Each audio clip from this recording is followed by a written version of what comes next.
29 अप्रैल को कराची के हल्का NA 249 में ज़िमनी इलेक्शन हुआ। हैरत अंगेज तौर पर पीपल्स पार्टी ने यह हल्का जीत लिया। नून लीग समेत दीगर जमातों ने धांधली के इल्ज़ामात लगाए। नून लीग तो इलेक्शन कमीशन चली गई, जिसकी दरख्वास्त पर कल सुबह 9 बजे वोटों की दोबारा गिनती होगी और इसके बाद ही इलेक्शन कमीशन हतमी रिजल्ट बताएगा। वज़ीर आला सिंध इलेक्शन कमीशन के फैसले पर हैरान है। देखिए, ये हमारे लिए थोड़ा हैरानकुन ज़रूर था ये फैसला जो इलेक्शन कमीशन का आया, लेकिन हमने इसे एक्सेप्ट किया है और हमने इसके साथ साथ चेयरमैन बिलावल भुट्टो जरदारी साहब ने भी कहा है कि तो रास्ता खुल गया है। हमें भी कई एतराज़ात होते हैं, लेकिन इलेक्शन कमीशन ने पास्ट में वो जो थिन मार्जिन होते हैं उसके बावजूद रिकाउंट नहीं कराया है। ये जो रिकाउंट कराया है, हैरत इसलिए हुई कि इस पूरे इलेक्शन के दौरान, ख़ास तौर पे इलेक्शन के दिन के बाद काउंटिंग जब चल रही थी, उस वक्त कहीं पे भी कोई कंप्लेंट नहीं थी। NA 249 इलेक्शन पर सियासी जमातों के शिकवे शिकायत अपनी जगह, लेकिन इंतखाबी अमल से चंद दिन पहले हल्के में होने वाले सर्विस पर भी सवालात उठ रहे हैं जो बिल्कुल ही गलत साबित हुए हैं। पल्स कंसल्टेंट के सर्वे में PTI को 19% के साथ पहले और PSP को 17% हिमायत के साथ दूसरे नंबर पर बताया गया। फिर एपोस पाकिस्तान के सर्वे में 15% वोटर्स पाकिस्तान तहरीक इंसाफ के हक में वोट डालने का इरादा करते जाहिर किए गए, जबकि मुस्लिम लीग नून 14% के साथ वोटर्स की दूसरी मनपसंद जमात बताई गई, मगर नताइज दोनों जमातों के लिए उल्टे ही निकले हैं। गैलप सर्वे ने मुस्लिम लीग नून की जीत की पेशगोई की, मगर गैलप सर्वे में मुस्लिम लीग नून के 19% वोटों के मुकाबले में पीपल्स पार्टी के वोटों की शरह सिर्फ 10% नजर आई। जब नताइज आए तो पीपल्स पार्टी ने मार्का सर कर लिया। दुनिया भर में इलेक्शन सर्विस होते हैं, सियासी जमातें और दीगर स्टेक होल्डर्स इन्हीं सर्विस की बुनियाद पर अपनी पॉलिसी भी तरतीब देते हैं और हमारे यहाँ सर्वे करने वाले इदारों की महारत पर अब सवालात वैसे तो पहले भी उठते रहे हैं, लेकिन मुबस्सरीन का कहना है कि अगर सर्विस का मयार बेहतर ना हुआ तो फिर लोग इन इदारों को संजीदा लेना ही छोड़ देंगे। पर्टिकुलरली NA 249 के सर्विस के बाद जो नतीजा आया है वो बिल्कुल ही उलट आया है, तो उस पर बहुत से सवालात उठ रहे हैं। बड़ा ज़बरदस्त वैसे अब्दुल्ला आपने एक्सप्लेनेशन किया। और अक्सर औकात हम लोग भी और दुनिया में जो सर्विस होते हैं जी, सर्विस होते हैं जिसमें कभी कभार ये भी होता है ना कि हैप्पीनेस लेवल ये है तो ये सबसे ज़्यादा अच्छा शहर है दुनिया में रहने के लिए, तो हम भी सवाल उठाते हैं कि ये होता किस तरह है एक्चुअली। तो देखें ज़रा कंफ्यूजन हो ही जाती है ना। गैलप पाकिस्तान के एग्जीक्यूटिव डायरेक्टर बिलाल गिलानी हमारे साथ हैं और सवाल हमने उनसे यही बिल्कुल करने हैं। बिलाल गिलानी साहब, हल्का NA 249 के इंतखाबात से पहले आपके इदारे का एक बड़ा तफसीली सर्वे आया और इसमें शक्ल बताई गई कि लोगों का रुझान किस तरफ है, लेकिन वोटिंग के नताइज कुछ और ही नज़र आए। तो अब तक आपको समझ आई है कि हुआ क्या? थोड़ी सी अगर आप बैकग्राउंड और एक्सप्लेनेशन दे सकें। जी, बहुत शुक्रिया आपने इस मौजू पे गुफ्तगू करने का कहा। हमने इसका तज्जिया किया और हमें मालूम हुआ कि जो इलेक्शंस के से पहले सर्वे किए गए वो तकरीबन 10 दिन पहले उसका फील्ड वर्क मुकम्मल किया गया। इन 10 दिनों में जो बहुत सी सियासी रुझानात हैं उनमें वाज़ेह तब्दीली आई। एक तहरीक लब्बैक पाकिस्तान के साथ जो पूरे मुल्क में एक एक्टिविटी होती रही, उसकी वजह से एक सिंपैथी गेन हुई। तो इन 10 डेज़ में जो तहरीक लब्बैक को एक एज हासिल हुआ, जिससे मुस्लिम लीग नून की जो परफॉर्मेंस थी उसमें हमने देखा कि सिग्निफिकेंट रिडक्शन हुई है। दूसरा, हमने जब सर्वे किए तो तब भी मालूम हुआ कि तकरीबन 22% लोग अनडिसाइडेड थे जब हमने सर्वे रिलीज़ किया। तो इलेक्शन वाले दिन जब हमने एग्जिट पोल किया तो हमें मालूम हुआ कि जिन लोगों ने हमें कहा था कि वो अनडिसाइडेड हैं, उनमें से एक बहुत बड़ी तादाद ने पीपल्स पार्टी को वोट दिया।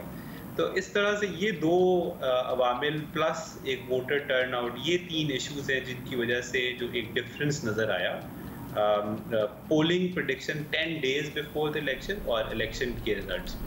ठीक, यानी आपने कहा TLP के साथ जो इलेक्शन से चंद दिन पहले से मामला शुरू हुए वो, फिर 22% जो अनडिसाइडेड लोग थे ना वो ज़रा टिल्ट कर गए PPP की तरफ, और टर्न आउट तो एक बड़ी वजह था ही। अच्छा, ये बताएगा ये सर्विस पोलिंग से पहले की सूरत हाल और रुझान बता सकते हैं, नताइज सर्टनली नहीं बता सकते, ये बात अपनी जगह, लेकिन अगर नताइज इस कदर मुख्तलिफ हों जिस तरह इस दफ़ा मुख्तलिफ हैं, तो क्या ये देखने की ज़रूरत नहीं है कि कहीं कहीं सर्विस में भी कोई इबहम तो नहीं रह गया? क्या इस रिसर्च मेथडोलॉजी और इस सारे प्रोसेस को भी आप लोग रिव्यू करने के लिए तैयार होंगे? जी बिल्कुल। सर्वेज जो हैं वो जनरली पॉलिटिकल इश्यूज के ऊपर जब होते हैं तो उनके ऊपर कंट्रोवर्सी भी होती है और एक पब्लिक लाइमलाइट में भी आते हैं। तो इसलिए हम भी और दीगर इदारे भी बहुत कोशिश करते हैं कि अपने काम को मुस्तकिल उसके ऊपर गौर करते रहें कि कहाँ मज़ीद बेहतरी की ज़रूरत है। मगर एक चीज़ जो हम एज एन इदारा हम हमेशा कहते हैं वो ये कि इलेक्शन से पहले सर्वे एक प्रिडिक्ट करने के लिए होते हैं और दूसरे इलेक्शन के सर्वे जो हैं वो ये बताने के लिए होते हैं उम्मीदवारों को कि आवाम की राय क्या है। तो इसलिए बहुत ज़रूरी है कि ये जो प्रिडिक्शन की एक्टिविटी है ये हमारे ख्याल से एक बहुत फ़ायदेमंद चीज़ नहीं है। ज़्यादा चीज़ ये है कि आवाम की राय जो उम्मीदवारों तक पहुँचे वो अपनी पॉलिसी साजी में अपने मैनिफेस्टो में इसके बारे में बात करें। बहुत बहुत शुक्रिया बिलाल गिलानी। बट ऑब्वियसली ज़रूरत तो ये है कि सर्विस किस बैकग्राउंड में किए जाते हैं, उसके क्या तरीक़ेकार है, उस पर एक और भी रिसर्च अगर हो जाए। अभी हमें ज्वाइन किया है जी इप्सोस पाकिस्तान। बिल्कुल, आप बताइए। इप्सोस पाकिस्तान के मैनेजिंग डायरेक्टर अब्दुल सत्तार बाबर साहब हमारे साथ मौजूद हैं। बाबर साहब, शुक्रिया वक्त दिया। NA 249 इलेक्शन से मुताल्लिक आपके सर्वे की रिपोर्ट पोलिंग से चंद दिन पहले ही सामने आई थी, closest to the polling day. अब उसमें मुमकिन नताइज की एक शक्ल दिखाई गई थी, लेकिन हुआ ये कि पोलिंग के बाद जो नतीजा सामने आया वो बिल्कुल ही अलग था। आपको क्या वजूहात नजर आती हैं इसकी? जी, मैं समझता हूं कि हमने जब ये सवाल पूछा था लोगों से कि आप वोट डालने जाएंगे बाई इलेक्शन में, तो 79% लोगों ने कहा था कि हाँ वोट डालने जाएंगे। लेकिन जब असल में जो टर्नआउट सामने आया है वो तकरीबन 21% का है। तो ये 60% का वो गैप है। जो लोग घरों में बैठे थे, हमने रिप्रेजेंटेशन ली थी घरों के अंदर जो वोटर्स मौजूद हैं। जब जो लोग पहुंचे हैं पोलिंग स्टेशन के ऊपर, वो क्यों नहीं पहुंचे, इसके बारे में अब हम बहुत सी बातें कर सकते हैं। एक तो ये बात है। दूसरी बात मैं समझता हूं कि जो आप इन्हीं लोगों ने जो अपने माजी के बारे में बताया था कि 2018 में उन्होंने किसको वोट डाला था, तो वो जो नताइज थे वो हकीकत में जो वोट डले थे पिछले 2018 के अंदर, उनकी तरतीब देखें तो एग्जैक्टली एक है। तो मैं समझता हूँ कि असल फर्क जो आया है वो 60% जो लोग घरों में बैठे रह गए और वो पोलिंग स्टेशन पे नहीं आए। शायद उसकी वजह ये थी कि वहाँ पे आज उस दिन छुट्टी नहीं थी, वहाँ पे गर्मी थी, रोज़ा था, जो कुछ भी था, लेकिन वो घरों में बैठे हुए लोग जो थे वो इसका बहुत बड़ा फ़र्क थे। अब्दुल सत्तार बाबर साहब, आप हमारे साथ ही रहें। यही सवाल हमने किसी और से भी पूछना है। हमें इस वक्त ज्वाइन किया है CEO pulse consultant Kashif Hafeez साहब। काशिफ हफीज़ साहब, हम सारों से ये सवाल कर रहे हैं, आपसे भी पूछेंगे। कराची ज़िमनी इंतखाबात से पहले आपके पोल में जो शक्ल दिखाई गई थी, नताइज उसके काफ़ी बरक्स आए हैं। तो आपके लिए ये एक सरप्राइज़ था या फिर ये रूटीन में हो जाता होता है? नहीं, ये रूटीन की बात नहीं है और मतलब इस तरह की चीज़ें कभी भी इस तरह से नहीं हुई पहले भी। बल्कि ये कि जो हमने सर्वेस किए हैं बहुत ज़्यादा एक्यूरेट आए हैं। लास्ट टाइम जो हमारा डस्का का इलेक्शन था उसमें बिल्कुल एक्यूरेट चीज़ें आई थी। इस सर्वे के अंदर जो है उस तरह से नहीं आई। लेकिन ऐसा पहली दफ़ा नहीं हुआ कि सर्वे के रिजल्ट्स और इलेक्शन रिजल्ट में फ़र्क आया हो। मोस्ट रिसेंट हिस्ट्री के अंदर जो ट्रंप का इलेक्शन अमेरिका के अंदर था, उसके अंदर कोई भी सर्वे जो है ट्रंप को विनिंग नहीं बता रहा था, जबकि हिलरी क्लिंटन को जो है वो आगे लीड बता रहे थे। और जब रिजल्ट्स आए तो उसके अंदर हिलरी क्लिंटन ने जो है वो विन किया था, बाकी किसी ने नहीं किया। तो तमाम सर्वे जो है उनके जो रिजल्ट्स आए थे उसके बिल्कुल बरक्स कोई चीज़ आई थी। तो ऐसा नहीं हुआ कि सर्वे में पहली दफ़ा नहीं हुआ।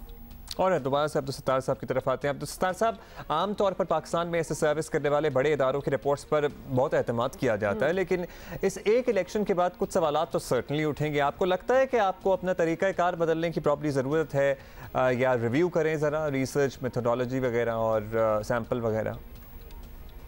मेरा ख्याल है कि हम जो तरीका इस्तेमाल करते हैं पूरी दुनिया में वही इस्तेमाल होता है कि आप सैम्पलिंग डिज़ाइन जो है बहुत अच्छा होना चाहिए, रोबस्ट होना चाहिए, आपकी डेटा कलेक्शन जो है वो बिल्कुल ठीक होनी चाहिए। ये दोनों चीज़ों को हमने इंश्योर किया था। तो मैं समझता हूँ कि बुनियादी तौर पर किसी तब्दीली की ज़रूरत नहीं है। फ़र्क सिर्फ ये है कि हमारे यहाँ पर जो है वो वक्त से एक ट्रैकिंग करनी चाहिए, बजाय इसके कि हम सिर्फ वन टाइम एक स्नैपशॉट लें, उसके अंदर एक ट्रैकिंग होनी चाहिए। तो दुनिया भर में ऐसे होता है और ये वोटिंग डे से चंद दिन पहले होना चाहिए। हमने 10 दिन पहले किया था उसको मुकम्मल, शायद उसको वोटिंग से चंद दिन पहले जल्दी करना चाहिए था।